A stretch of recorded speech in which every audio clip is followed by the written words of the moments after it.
Our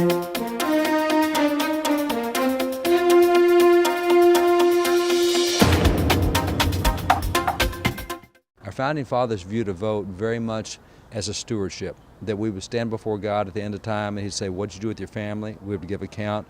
What'd you do with your life? We'd give account. What'd you do with that country I gave you? And we'd give account. Historian David Barton is offering Christians some voting advice. Christians, number one, should know a whole lot more about what's going on than what they hear on TV. We have for the last decade or so, actually the last 4 or 5 presidential elections, 50% of all votes are cast on the basis of 30-second TV commercials. That's not a healthy way to vote. You need to know what's going on, spend some time on the issues. 4 years ago in the election, the most Googled term on Election Day was who's running for president. And that's after $200 million were spent in advertising. So we got to be more engaged. We need to know what the major issues are and what we need to do with them. David Barton is the founder and president of Wall Builders, a national pro-family organization that presents America's history with an emphasis on our moral, religious, and constitutional heritage. We spoke with him before a recent Family Pack event in Chicago. A lot of Christians aren't happy with the 2 choices at the top for president. What's your advice? If you're not happy with the 2 choices at the top for president, welcome to the Bible.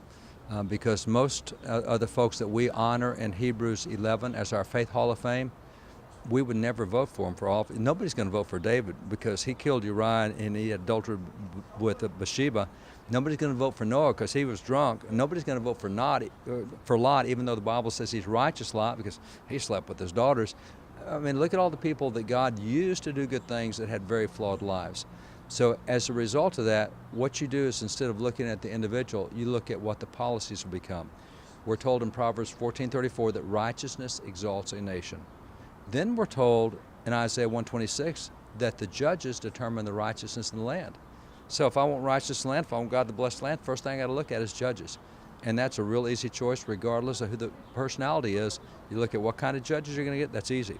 Second thing is you go to verses like Genesis 12:3 where God says to Abraham, I'm going to make a nation out of you. And whoever blesses that, I'll bless. Whoever curses it, I'll curse. So where are you going to be on Israel? Just look at the candidates. Don't care about their personality. What are you going to do with Israel? Historian David Barton of Wall Builders. Be sure to visit IllinoisFamily.org before you vote. We have information about our printed and online voter guides.